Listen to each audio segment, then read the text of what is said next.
إن الحمد لله نحمده ونستعينه ونستغفره ونعوذ بالله من شرور أنفسنا وسيئات أعمالنا. من يهده الله فلا مضل له ومن يضلل فلا هادي له وأشهد أن لا إله إلا الله وحده لا شريك له وأشهد أن محمدا عبده ورسوله. يا أيها الذين آمنوا اتقوا الله حق تقاته ولا تموتن إلا وأنتم مسلمون. يا أيها الناس اتقوا ربكم الذي خلقكم من نفس واحدة وخلق منها زوجها وبث منهما رجالا كثيرا ونساء واتقوا الله الذي تساءلون به والأرحام إن الله كان عليكم رقيبا. يا أيها الذين آمنوا اتقوا الله وقولوا قولا سديدا يصلح لكم أعمالكم ويغفر لكم ذنوبكم ومن يطع الله ورسوله فقد فاز فوزا عظيما. أما بعد, donc nous sommes toujours dans notre assise concernant l'étude du livre La croyance islamique et son histoire du noble cheikh des grands savants, le cheikh Mohamed Aman Al-Jami, qu'Allah lui fasse miséricorde. Et nous sommes pour le moment dans l'introduction du docteur Sand, qu'Allah le préserve. Et parce que son introduction là, il a essayé d'exposer l'importance du tawhid et la gravité du shirk. Donc, nous sommes d'abord dans la préface plutôt, dans la préface du docteur. Alors, l'assise précédente, on avait vu l'importance du tawhid de manière résumée. Et le fait que le tawhid, c'est la base de la prédication des prophètes. Le tawhid, c'est une condition de validité des adorations. Le tawhid est le point central de la religion. Mais avant de continuer avec la suite de la parole du docteur, je tenais à rappeler un point. C'est quoi? C'est par rapport à l'assise précédente. Lorsqu'il parlait, il avait dit quoi? Il parlait de quoi? Le fait que chez nous, l'appel au tawhid, les gens, il avait dit quoi? Combien de personnes donnent d'importance à l'enseignement du tawhid, à la propagation du tawhid, à l'étude du tawhid? Il n'y en a pas. C'est ce qu'ils avaient dit ça, dans le sens de la parole. Mais c'était, le mot adéquat qu'ils devaient employer, c'était quoi? C'est peu. C'est peu. Pourquoi? Parce que réellement, il y a nos frères salafis là, il y a beaucoup de frères salafis qui font des cours de tawhid et autres là. Il y a par exemple le frère Saïd, Abu Ibrahim, l'imam de la mosquée guidance islamique, qui fait cours de tawhid. Il a fait même kitab tawhid depuis il y a déjà ça fait bon moment. Il y a également, dans beaucoup de mosquées même, les frères font des efforts pour enseigner le tawhid. Il y a même au Salata qui beaucoup de frères ont enseigné. Et jusqu'à même présent, les frères nécessaires de propager l'enseignement des cours sur l'étude des trois fondements et qui y a d'autres livres qui ont rapport avec le tawhid et le shirk. Là également, même dans les frères de Porto, les frères aussi qui sont également au nord et autres là. Donc, le mot adéquat. Donc, ce qu'ils avaient dit là, ils avaient dit il n'y en a pas, ça, c'est pas une bonne parole. C'est pas une bonne parole. Ce qu'ils devaient plutôt dire et ce qu'ils avaient voulu dire, c'était quoi? C'était qu'il y avait très peu en fait. Parce que les salafis au Bénin ne sont pas nombreux, contrairement aux gens de l'innovation.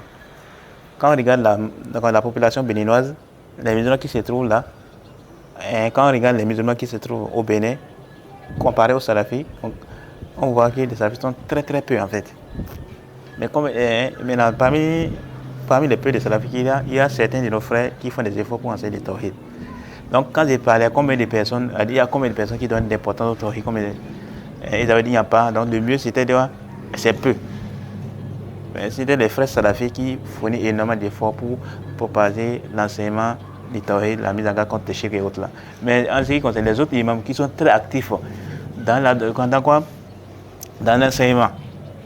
Il y a les gens qui enseignent le Coran et autres là, dans les écoles coraniques et autres là, mais ils n'enseignent pas le tawhid. Même s'ils vont enseigner le tawhid, il ne faut pas enseigner ça de la manière qu'il le faut réellement. Vous voyez, donc c'était par rapport à ça que je voulais revenir pour notifier en fait. Donc c'était le mot adéquat que je devais employer, c'était quoi? C'était peu. Et non, qu'il n'y en a pas. Sinon, il y a réellement les frères qui font des efforts pour enseigner le tawhid et autres là. Donc c'était ça que je devais notifier avant de continuer avec la parole du docteur. Donc maintenant le docteur va nous dire un autre point également en ce qui concerne l'importance du tawhid. Donc il a dit toujours dans la page 36, il dit وقال سبحانه عن إبراهيم وقال سبحانه عن خليله إبراهيم عليه الصلاة والسلام. Donc il dit, Allah subhanahu a dit au sujet de son khalil, de son ami intime, Ibrahim alayhi salatu wassalam. Il a dit à son sujet, qu'est-ce qu'Allah dit? Alors il a amené quelques versets de la sorte de Zukhruf. Il a dit وإذ قال إبراهيم لأبيه وقومه إنني براء مما تعبدون إلا الذي فطرني فإنه سيهدين وجعلها كلمة باقية في عقبه لعلهم يرجعون. Donc le Cheikh Hafidhullah Ta'ala, il dit, donc l'auteur de la préface, il dit, Allah le Très Haut a dit au sujet d'Ibrahim, son ami intime. Il dit وإذ قال إبراهيم لأبيه وقومه إنني براء مما تعبدون. Il dit, selon la tradition sans se rapprocher, et lorsque Ibrahim dit à son père et à son peuple, je désavoue totalement ce que vous adorez. Je désavoue totalement ce que vous adorez. إلا الذي فطرني فإنه سيهدين. À l'exception de celui qui m'a créé, car c'est lui en vérité qui me guidera. وجعلها كلمة باقية في عقبه لعلهم يرجعون. Il en fit une parole qui devait se perpétuer parmi sa descendance. Ainsi reviendront-ils. Voilà ce qu'Allah subhanahu wa ta'ala a dit concernant ces versets. C'est au sujet du prophète Ibrahim alayhi salam. Ça, c'est la sourate Zukhruf, le verset 26 au verset 27. Et bon, comme vous avez déjà dit, on va essayer de faire des annotations, parce que le but ici, c'est pas juste de faire tradition et puis on va seulement un certain temps. Non, moi le but ici, c'est pour que les gens puissent comprendre, pour que les gens puissent percevoir la réalité ou bien l'importance du tawhid et la gravité du shirk. C'est pourquoi je fais ces annotations-là. Surtout que chez nous ici, beaucoup, parmi les musulmans sont inattentifs par rapport à l'enseignement du tawhid. Ils sont insouciants par rapport au tawhid. Et ils sont dans les parties de shirk, les parties de kufr, malheureusement. Donc c'est pourquoi on fait souvent ces annotations. Et parfois ça, on tire. Ok? Alors l'auteur, le docteur, dans sa préface, donc dans l'éclaircissement de l'importance du tawhid, le docteur a enchaîné la suite de sa préface par la mention de ce sur quoi le prophète Ibrahim alayhi salam était. Et là, il a mis le verset où elle a dit quoi? Elle a dit وَإِذْ قَالَ إِبْرَاهِيمُ لِأَبِيهِ وَقَوْمِهِ. Lorsque Ibrahim dit à son père et à son peuple, إِنَّنِي بَرَاءٌ مِمَّا تَعْبُدُونَ. Je désavoue totalement ce que vous adorez. إِلَّا الَّذِي فَطَرَنِي. Sauf, à l'exception de celui qui m'a créé. فَإِنَّهُ سَيَهْدِينَ. C'est lui en vérité qui me guidera. وَجَعَلَهَا كَلِمَةً بَاقِيَةً فِي عَقِبِهِ. Il en fit une parole qui devait se perpétuer parmi sa descendance. لَعَلَّهُمْ يَرْجِعُونَ. Ainsi ils reviendront. Ainsi reviendront-ils. Donc dans ces versets qu'Allah subhanahu wa ta'ala, dans ces versets qu'on a cités là, il y a l'appel du prophète Ibrahim alayhi salam vers le tawhid et la mise en garde contre les shirk. Ces versets de la sorte de Zukhruf que le docteur Saad a cité, qu'Allah le préserve, renferment la signification de la ilaha illallah et les deux piliers de la ilaha illallah. Le sens de la ilaha illallah, c'est quoi? La ma'bouda bihaqqin illallah. La ma'bouda bihaqqin illallah. Donc, il n'y a aucune divinité qui mérite l'adoration si ce n'est Allah subhanahu wa ta'ala. C'est ça l'essence de la ilaha illallah. Ce n'est pas comme certaines personnes, certains ignorants et aussi certains passionnés disent qu'il y a des créateurs en dehors d'Allah, qu'il y a des pouvoirs en dehors d'Allah, ou bien il y a des juges en dehors d'Allah. Non, ce n'est pas ça l'essence de la ilaha illallah. Son sens c'est plutôt quoi? La ma'bouda bihaqqin illallah. Donc la ma'bouda bihaqqin illallah. Nulle divinité ne mérite l'adoration si ce n'est Allah subhanahu wa ta'ala. Et donc, à travers le sens de la ilaha illallah, on comprend donc qu'il existe plusieurs divinités. À travers le sens de la ilaha illallah, on s'aperçoit qu'il existe plusieurs divinités. Sauf que les divinités qui existent là, on peut les diviser, ou bien, sauf que toutes les divinités qui existent là, aucune d'entre elles ne mérite une quelconque forme d'adoration en dehors d'Allah subhanahu wa ta'ala. Toutes les divinités qui existent là, aucune d'entre elles ne mérite une quelconque forme d'adoration en dehors d'Allah subhanahu wa ta'ala. C'est Allah la seule divinité qui mérite l'adoration. Maintenant, en dehors de là, les restes des divinités, aucune d'entre elles ne mérite une quelconque forme d'adoration. C'est ça l'essence de la ilaha illallah. Donc, c'est-à-dire quoi? Les divinités qui existent, on peut les diviser en deux catégories. Toutes les divinités qui existent là, sur la surface terrestre là, on peut les diviser en deux catégories. La première catégorie, c'est quoi? La première catégorie, c'est Allah, le créateur des cieux et de la terre. Ça, c'est la première catégorie. La deuxième catégorie, c'est toutes les autres divinités en dehors d'Allah. Tous les restes des divinités en dehors d'Allah. Donc, on a dit quoi? Les divinités qui existent là, on peut les diviser en deux catégories. La première, c'est Allah, le créateur des cieux et de la terre. Celui qui a créé les cieux et la terre, celui qui a créé les êtres humains et autres là. C'est la première divinité là. La deuxième catégorie, c'est qui? Qu'est-ce qui rentre dedans? Les restes des divinités en dehors d'Allah, notamment le soleil, parce que les gens adorent le soleil. La lune, les gens adorent la lune. Le feu aussi, les gens adorent le feu. Ça rentre dedans, dans cette catégorie. Pareil également, les tombes rentrent dans cette catégorie-là, la deuxième catégorie-là. Pourquoi? Parce que les tombes sont adorés. Les hommes qui sont adorés, il y a les gens qui adorent les hommes. Donc, ils rentrent également dans cette catégorie-là. Toute autre divinité qui est adorée en dehors d'Allah rentre dans cette catégorie-là. Maintenant, donc, les deux catégories de divinités-là, aucune, laquelle mérite l'adoration? La première catégorie ou bien la deuxième catégorie? Il n'y a aucun doute qu'il s'agit de la première catégorie, Allah subhanahu wa ta'ala. Donc c'est la première catégorie qui est Allah subhanahu wa ta'ala, c'est la seule et l'unique divinité à mériter l'adoration. En ce qui concerne les restes des divinités là, qui rentrent dans la deuxième catégorie, aucune d'entre elles ne mérite une quelconque forme d'adoration. Vous voyez une quelconque forme d'adoration à l'une d'entre elles parmi les divinités qui se retrouvent dans la deuxième catégorie là, renferme, ça relève des pratiques de shirk et de kufr. C'est ça l'émission de la ilaha illallah. Donc, à travers l'essence de la ilaha illallah, on s'aperçoit que quoi? Il y a des divinités qui existent en dehors d'Allah subhanahu wa ta'ala. Et de l'autre côté également, il y a des gens qui disent quoi? Qu'il y a des divinités si ce n'est Allah. Pas de divinités en dehors d'Allah, ça c'est faux. Il y a des divinités en dehors d'Allah. Allah n'a pas nié l'existence des divinités. Allah subhanahu wa ta'ala n'a pas renié l'existence des divinités. Allah a plutôt renié quoi? Les droits d'adoration à cette divinité qui est en dehors de lui là. Allah nous dit dans le Coran, c'est ainsi qu'Allah c'est lui la vérité, alors que ce qu'ils adorent en dehors de lui n'est que du faux. Ce qu'ils invoquent en dehors de lui n'est que du faux. Prenez ça, le verset là. Le seul verset ça vient démolir cette prétention de dire qu'il y a des divinités en dehors d'Allah. Là c'est faux. Il y a des divinités qui existent en dehors d'Allah. Les gens adorent les tombes.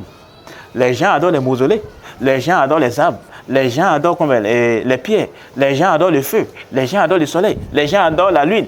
Il y a les gens qui adorent Isa, fils de Mariam. Les gens même adorent la mère de Myriam. La mère de quoi? De Isa. Les gens adorent les êtres humains. Les pharaons ont été adorés. Les pharaons s'est autoproclamé que c'est lui qu'il faut adorer. Chez nous au Bénin, c'est la dame là qui s'est autoproclamée, qui a dit quoi? Que c'est elle qui est Allah. Bon, elle a dit qu'elle est Dieu et que c'est elle qui a envoyé sa fille de Mariam et que c'est elle qui a envoyé le prophète Mohammed sallallahu alayhi wa sallam. Elle est une divinité, les gens sont en train de l'adorer. Les gens sont en train de l'adorer. Non, elle est une divinité. Même si maintenant, elle a eu maintenant ses disciples ne vont pas se rendre compte que c'est une fausseté. Mais quand même, à l'époque là, les années 2015, 2014, là, les gens étaient chauds à l'adorer. Mais quand elle était tombée malade, elle demande quoi? Elle tombe malade.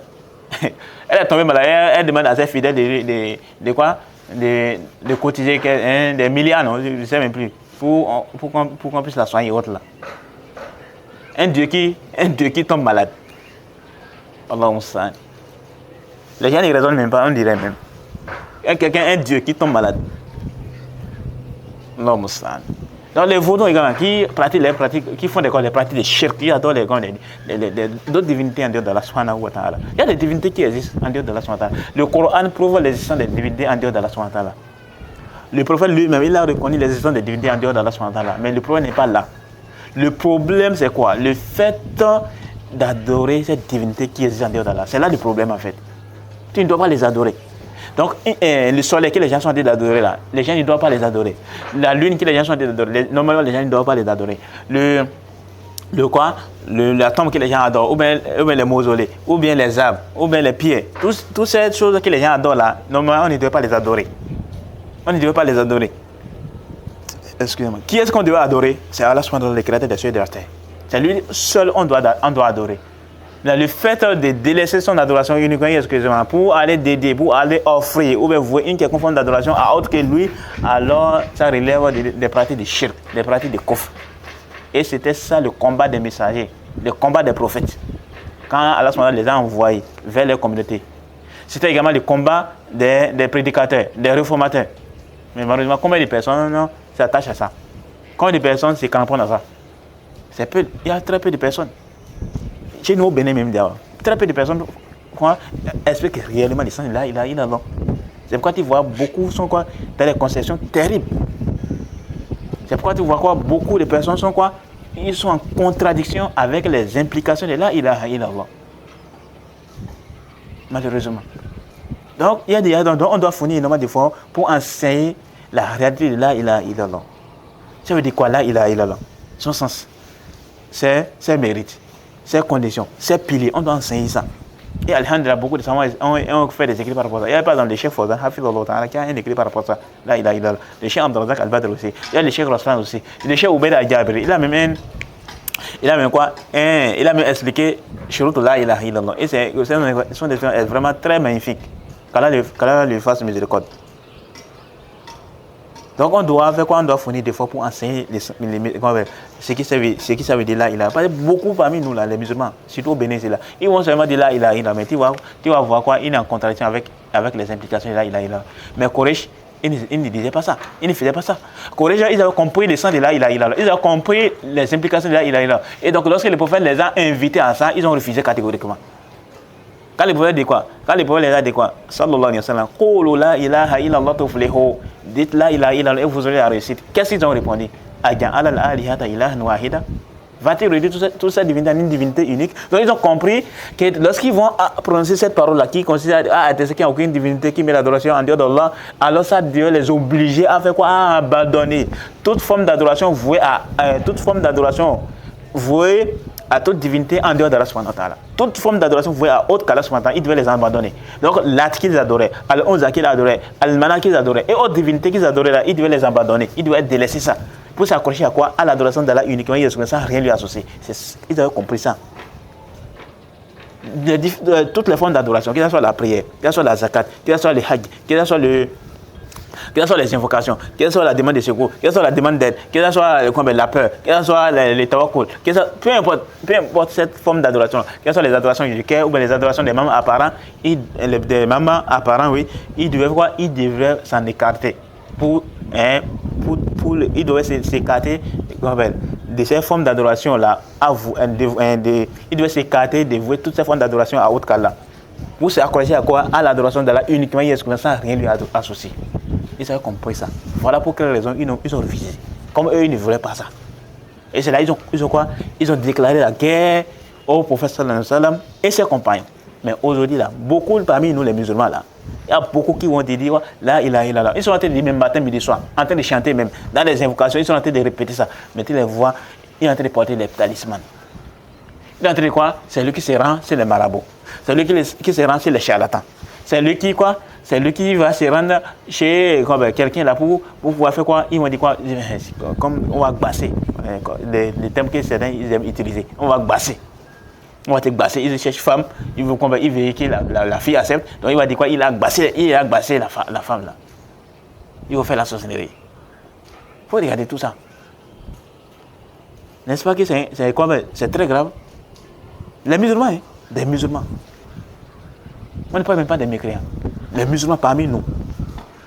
Les gens sont dans une grande insouciance en fait par rapport à la réalité de là, par rapport au message même que l'islam véhicule, par rapport aux enseignements même de quoi de là, par rapport au message contenu dans là.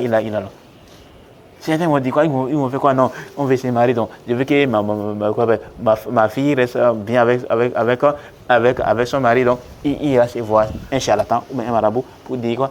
Il va falloir qu'il fasse quelque chose d'autre là. Malheureusement, combien de personnes sont dans ça? C'est beaucoup. C'est beaucoup.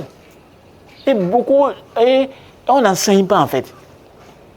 Les mosquées sont vides d'enseignement du tawhid. Beaucoup de mosquées. Beaucoup de mosquées sont vides. Beaucoup parmi les mosquées qui sont bénéfices là sont vides d'enseignement du tawhid. Tu vas voir, il y a certaines mosquées, mais ce sont même les animaux qui restent là, ils sont en train de dormir là. Les mosquées sont vides. Même les prières, les 5 prières obligatoires là. Parfois, mais il y a certaines mosquées là où on ne prie même pas du tout. Peut-être c'est même comme, peut-être même les gens vont faire quoi, ils viennent prier même les compagnies. Peut-être même les gens viennent prier quoi, les Jumas là. Beaucoup de mosquées. Il suffit seulement de sillonner certaines contrées là au Bénin, c'est là pour pouvoir s'en rendre compte. Et les gens ils sont motivés à construire des mosquées, Hein, c'est les Ikhwan de chez nous là. Ils sont très actifs dans ça. Construction des mosquées et construction des puits.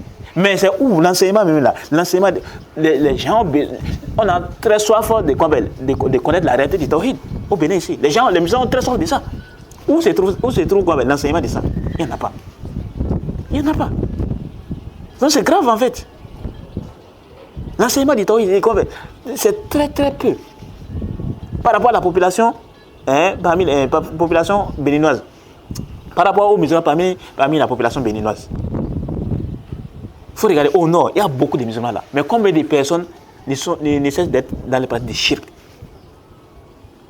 Combien de personnes ne cessent d'être dans les parties de sorcellerie? On ne peut même pas les dénombrer.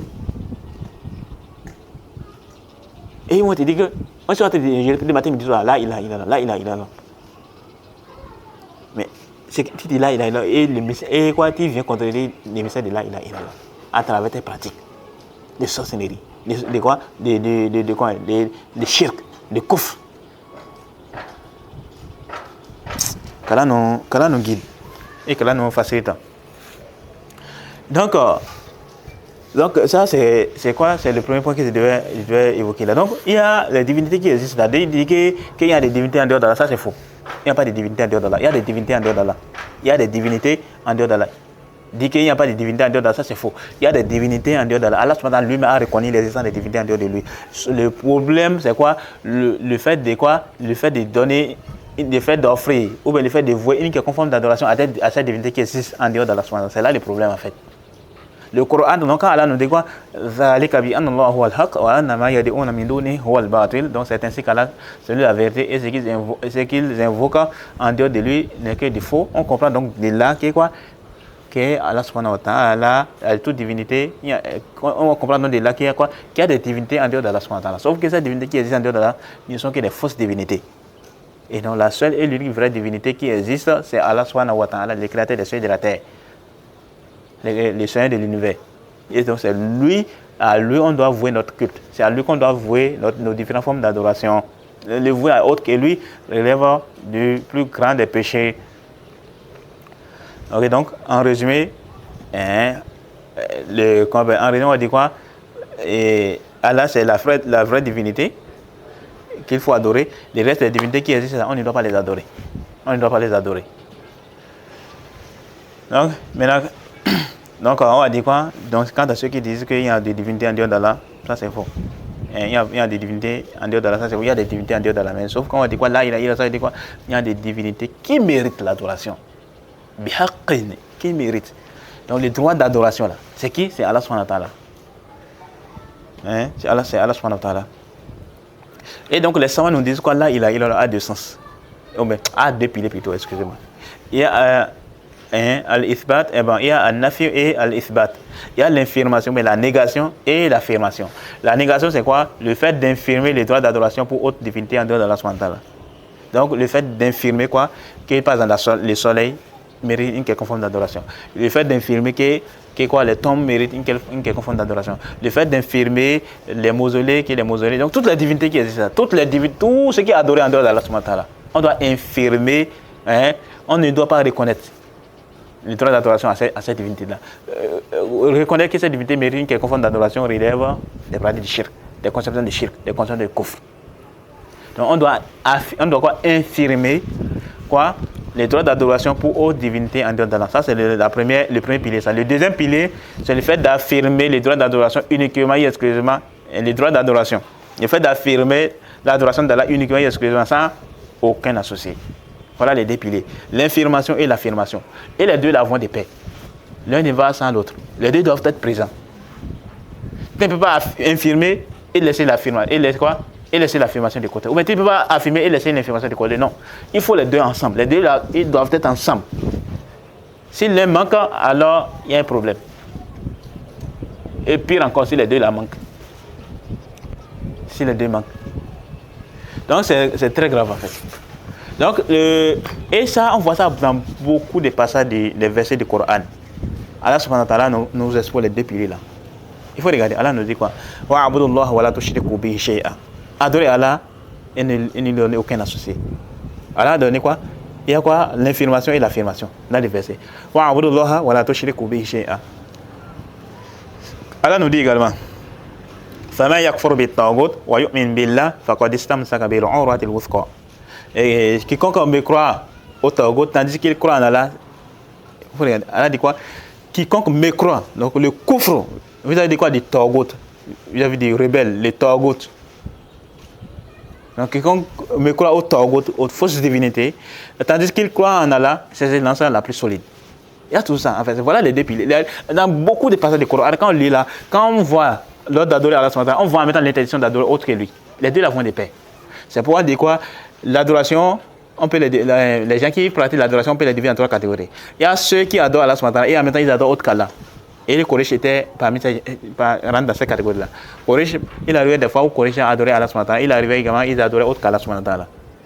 Et donc les gens qui adorent Allah et en même temps ils adorent autre qu'Allah. Ça, c'est du shirk. Pareil également, les gens qui n'adorent qu'autre qu'Allah. Donc c'est-à-dire, eux là, ils n'adorent même pas du tout Allah. Ils adorent. Les adorations sont dédiées à qui? À autre qu'Allah subhanahu wa ta'ala. Ça également c'est les formes de shirk. La troisième catégorie c'est quoi? Les gens qui n'adorent qu'Allah. C'est-à-dire toutes les différentes formes d'adoration, ils les vouent uniquement et exclusivement à Allah subhanahu wa ta'ala. Toutes les adorations qu'ils veulent faire là, ils font quoi? Ils le font pour Allah uniquement et exclusivement. Donc, ils n'adorent qu'Allah. Ils veulent jeûner, c'est pour Allah subhanahu wa ta'ala. L'évocation, c'est une adresse qu'Allah subhanahu wa ta'ala. La demande de secours, la demande des trucs là.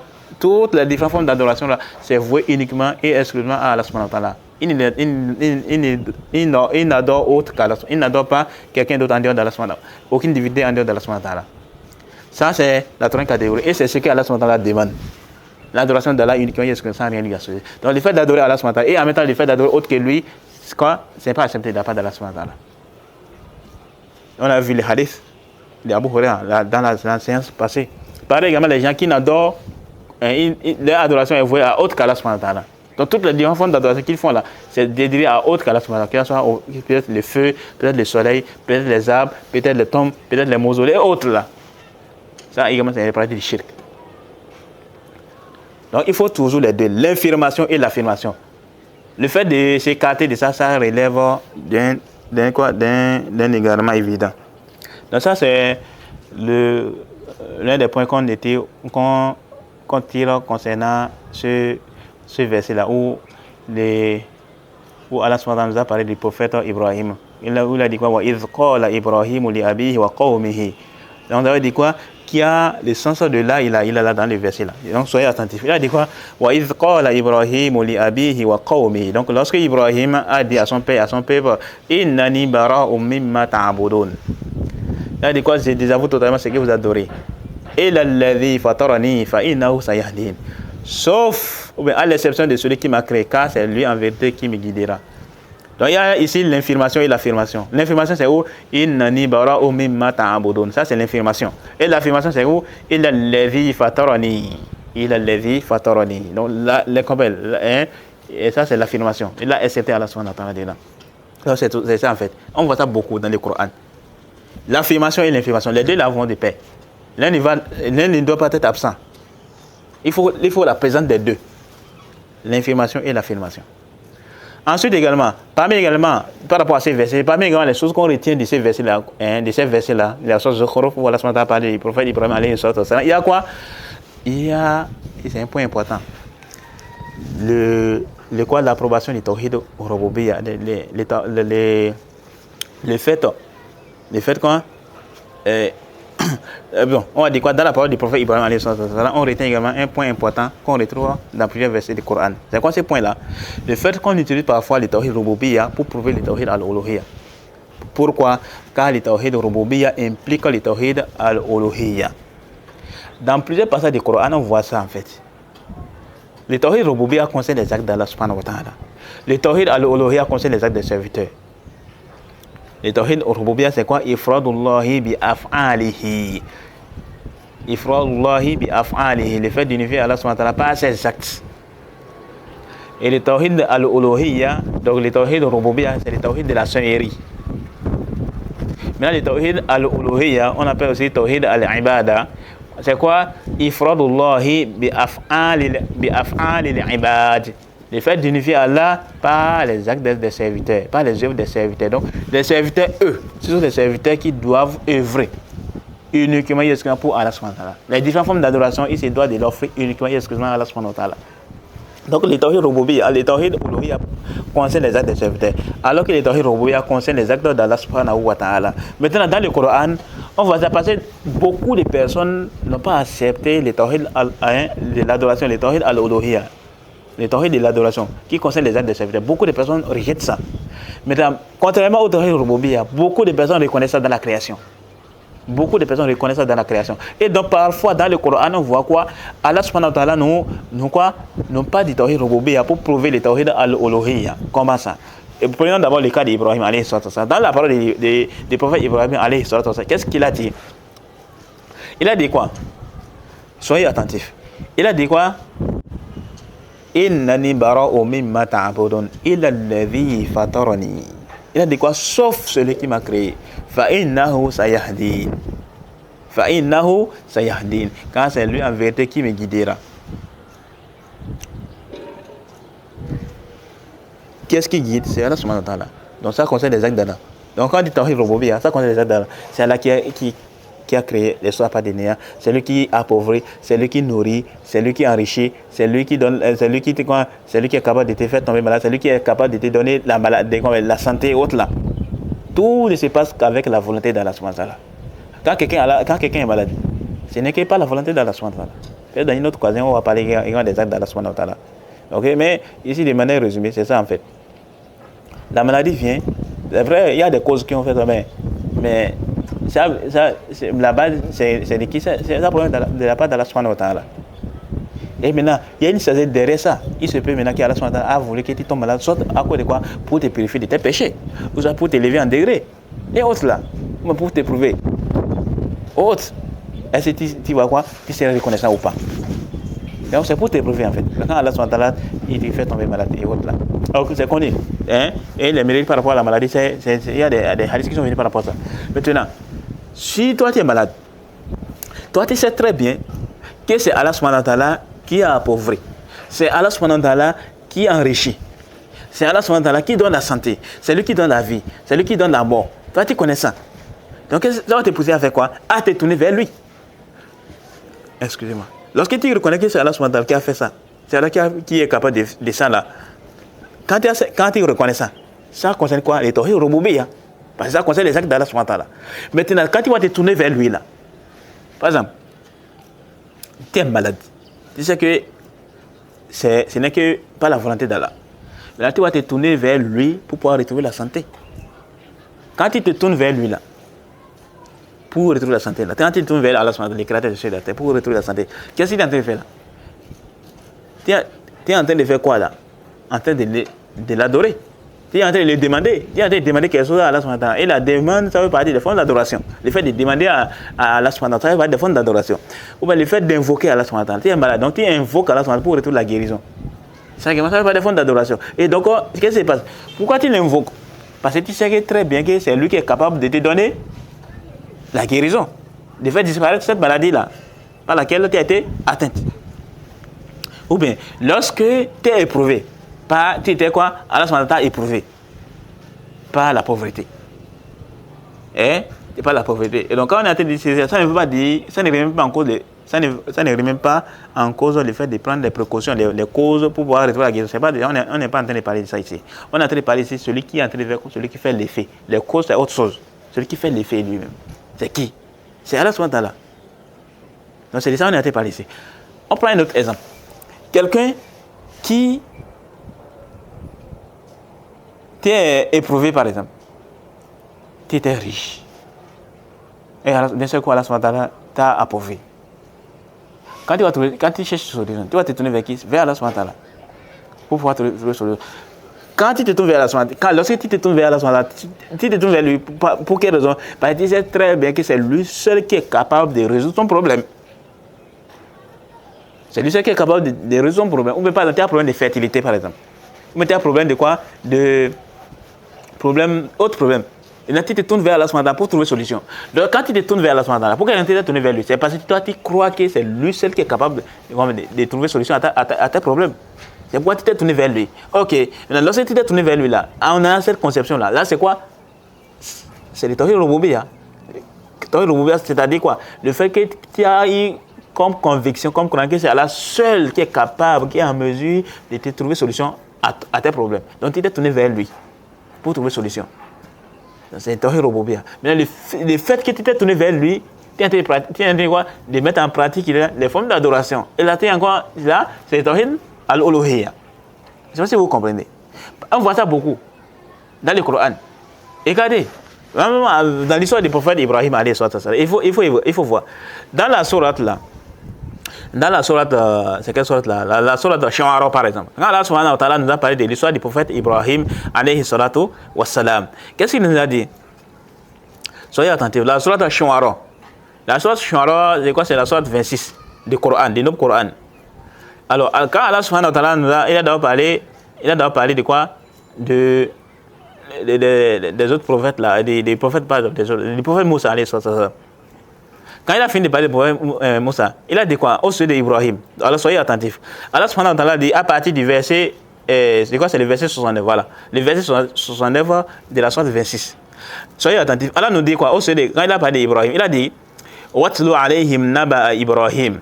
C'est une tradition sans s'approcher. Et récite-les la nouvelle d'Ibrahim.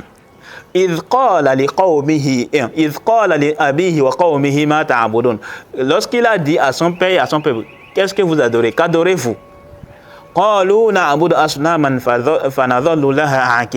Ils ont répondu, ils dirent, nous adorons des idoles et nous les restons attachés. Il a dit, donc Ibrahim a dit, vous entendez-ils lorsque vous les invoquez? Ou vous profitent-elles? Ou vous nuisent-elles? Ils ont dit non. Ils ont quoi? Ils dirent non, mais nous avons trouvé nos ancêtres agissant ainsi.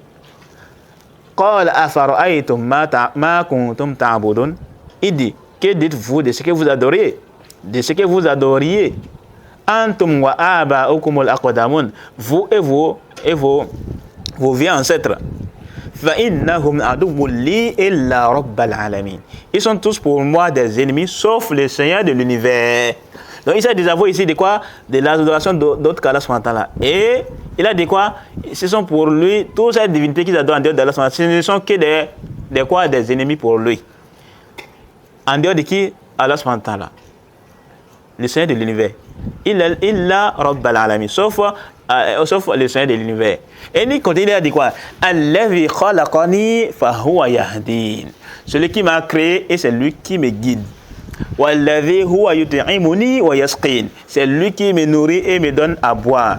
Wa idha maridtu fa huwa yashfin. Et quand je suis malade, c'est lui qui me guérit. Wallazi yumituni thumma yuhyin. Et qui me fera mourir puis me redonnera la vie. Et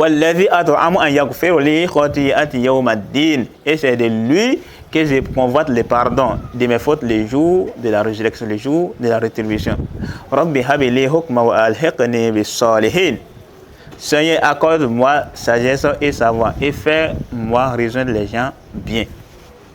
Ça c'est le verset 69 jusqu'au verset 83. Il faut regarder. Il a dit quoi? Quand il a dit quoi? Il a dit quoi? Fa innahum aduwwun li illa rabbal alamin. Ils sont pour moi des quoi? Ils sont tous pour moi des ennemis sauf le Seigneur de l'univers. Allazi khalaqani fa huwa yahdin. C'est lui qui m'a créé et c'est lui qui me guide. Ah, c'est lui qui m'a créé et c'est lui qui me guide. Donc si c'est lui qui me guide, alors si j'ai besoin de guider, je vais me trouver vers qui? Vers Allah subhanahu wa ta'ala. Parce que c'est lui qui me guide. Je cherche la guider, alors je me tourne vers lui pour retrouver la guider. Walladhi huwa yut'imuni wa yasqin. Et c'est lui qui me nourrit et me donne à boire. Donc c'est lui qui me donne à boire, il me nourrit. Donc si j'ai faim, je vais me tourner vers qui? Vers lui pour trouver à manger, pour trouver à boire. Wa idha maritu fa huwa yashfin. Et quand je suis malade, c'est lui qui me guérit. Ça concerne quoi les actes d'Allah subhanahu wa ta'ala. Et donc lorsque j'ai pris connaissance de ça, que lorsque je suis malade, c'est lui qui me guérit. Alors si je suis malade, je vais me tourner vers qui? Vers Allah subhanahu wa ta'ala. Walladhi yumituni thumma yuhyin. Et qui me fera mourir puis me redonnera la vie. Ça concerne les actes d'Allah subhanahu wa ta'ala. Donc quand tu vas prendre connaissance de ça, de cette réalité-là, alors lorsqu'il y a un problème qui va arriver, qu'est-ce qui va se passer? Là, tu vas te tourner vers Allah subhanahu wa ta'ala. Et non, le fait de te tourner vers autre que lui. Mais il peut arriver quand tu peux te tourner vers autre qu'Allah subhanahu wa ta'ala, mais avec des conditions. Et pour ceux qui ont étudié les livres Thalathat al-Usul, on parle de ça. Par rapport à la demande de secours, la demande d'aide et la demande de secours, la demande de protection et la demande d'aide. On parle des conditions là. Il faut 4 conditions. Il faut que la personne soit capable, celui à qui tu veux demander d'aide, ou bien tu veux demander protection. Tu veux demander le secours. Il faut que la personne soit capable. Ça, c'est la première condition. La deuxième condition, il faut que la personne soit quoi? Présente. La troisième condition, il faut que la personne soit vivante. Et la quatrième condition, la personne n'est qu'une cause. Voilà les 4 conditions pour pouvoir demander à autre qu'Allah. Sinon, tu tombes dans les pratiques du shirk. Et c'est connu. Donc la base, c'est tu te tournes vers Allah subhanahu wa ta'ala. Mais lorsque tu vas te tourner vers autre qu'Allah subhanahu wa ta'ala, tu dois avoir ça comme conception, comme croyance.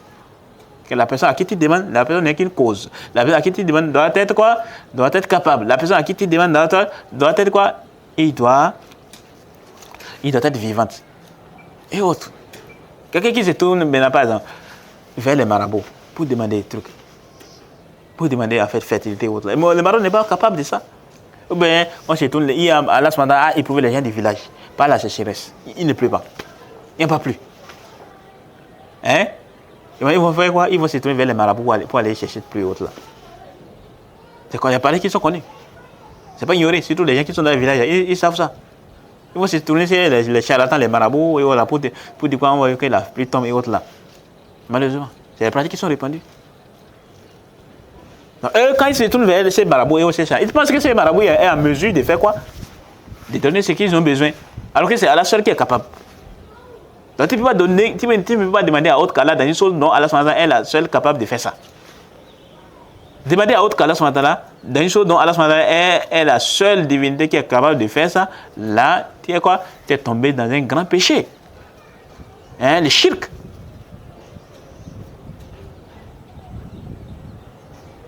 Combien de personnes se trouvent dans ça? Tu te tournes vers quoi? Les tombes par exemple. Les tombes peuvent faire quoi? Il dit, ah non, je fais quoi? Je veux que pour trouver tel saut. Ah mais il ne paye rien. Celui qui est dans la tombe, il ne paye rien. Malheureusement. Donc il faut faire attention par rapport à ça. Et on voit ça beaucoup dans le Coran. Hein? Le fait que parfois on amène le tawhid al-rububiyya pour prouver le tawhid al-uluhiyya.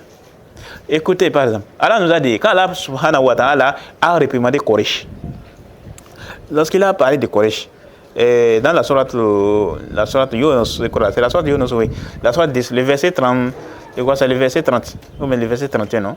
Oui, c'est le verset 31, je crois. Voilà, le verset 31. Allah nous a dit, quand il a parlé, il a dit quoi? Soyez attentifs. Allah dit quoi? قل من يرزقكم من السماء والأرض أم يملك السمع والأبصار ومن يخرج الحي من الميت ويخرج الميت من الحي ومن يدبر الأمر فسيقولون الله فقل أفلا تتقون. Allah dit quoi?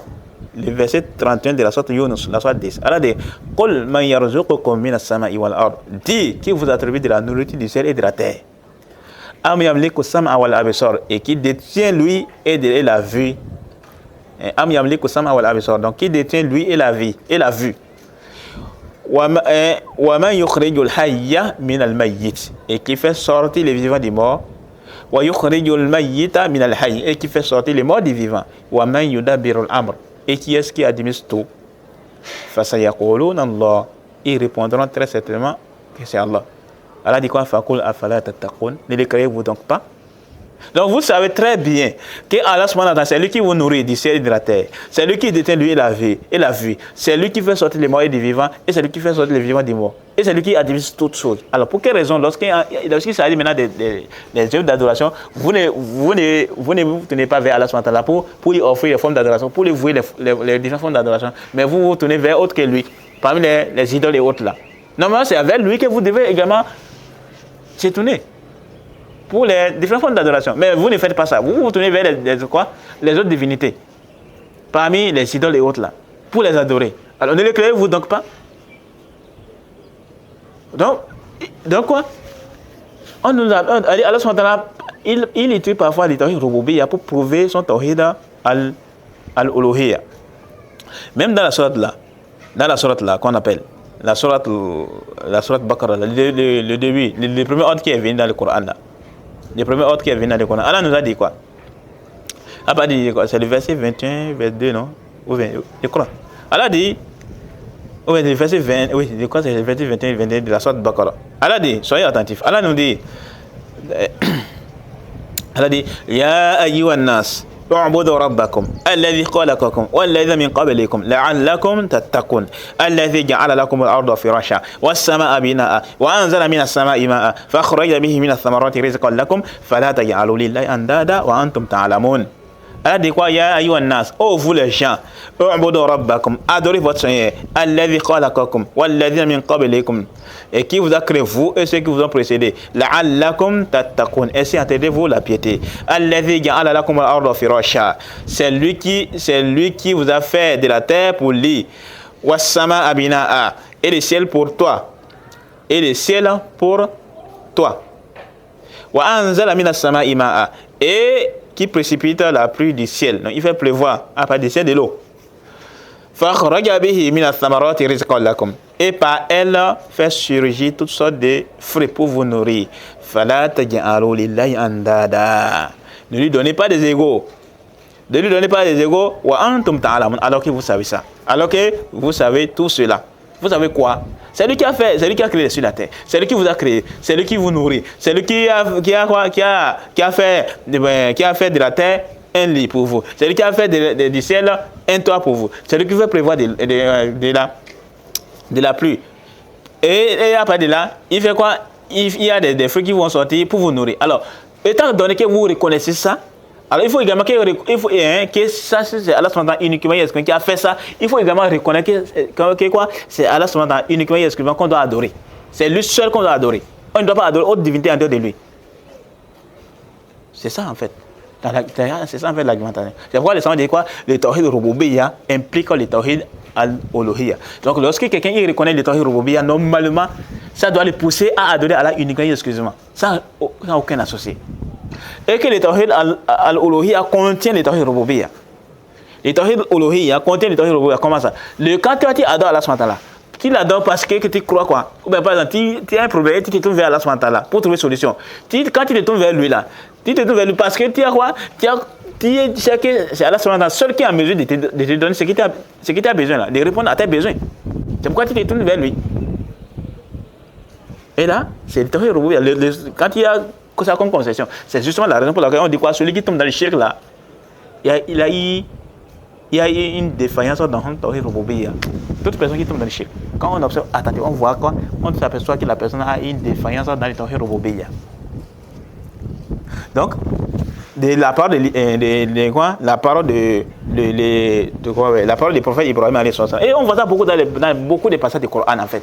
Alors cependant, parfois il utilise le tawhid rububiyya pour le fait que les gens reconnaissent le tawhid rububiyya, donc il utilise ça pour prouver son tawhid al-uluhiyya. Cela nous facilite la compréhension de sa religion. Et donc comme je disais, par rapport à la parole d'Ibrahim, il a dit quoi? وَإِذْ قَالَ إِبْرَاهِيمُ لِأَبِيهِ وَقَوْمِهِ إِنَّنِي بَرَاءٌ مِّمَّا تَعْبُدُونَ إِلَّا الَّذِي فَطَرَنِي فَإِنَّهُ سَيَهْدِينِ وَجَعَلَهَا كَلِمَةً بَاقِيَةً فِي عَقِبِهِ لَعَلَّهُم يَرْجِعُونَ. Donc il a dit quoi? C'est une tradition sans approcher. Et lorsque Ibrahim dit à son père et à son peuple, c'est déjà vous totalement ce que vous adorez, à l'exception de celui qui m'a créé, car c'est lui en vérité qui me guidera. Et il en fit une parole qui devait se perpétuer parmi sa descendance.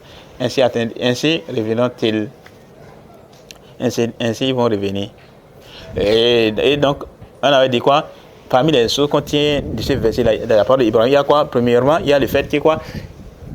Ça contient le sang de la ilaha illallah et les deux piliers de la ilaha illallah. Le deuxième point, c'est quoi? Le deuxième point, c'est quoi? Le tawhid al-rububiyya. On utilise parfois le tawhid al-rububiyya pour prouver le tawhid al-uluhiyya. Donc, on dit quoi? Le tawhid al-rububiyya implique le tawhid al-uluhiyya. L'autre chose également, le fait de se désavouer des mushrikoun et des quoi? Et des mushrikoun et des actes. Donc des shirk et des adeptes. Et on verra ça un peu devant, Inch'Allah. De quoi on a un peu duré ou bien? On a un peu duré. Bon, je vais essayer de lire ici. On va s'arrêter ici quand même. Pour terminer, je vais lire une parole de l'imam Ibn Kathir concernant ce verset-là, de la sourate, des versets-là. Dans son tafsir, il a dit quoi?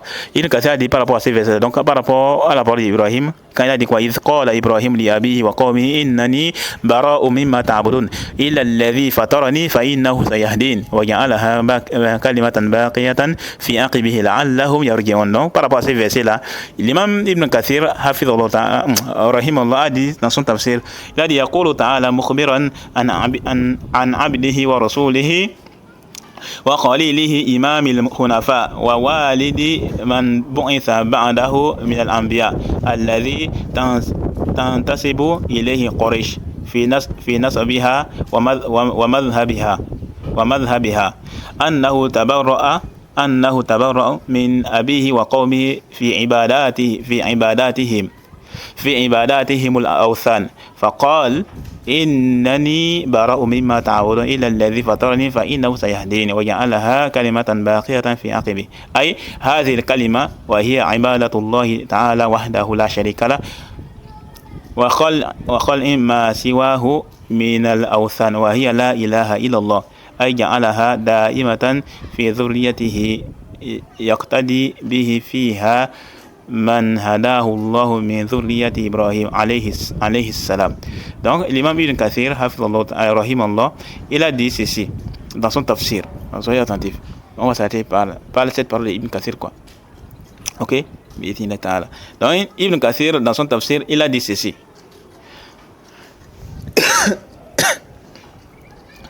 Donc il dit rahimahullah ta'ala, il a dit que Allah subhanahu wa ta'ala, les très hauts nous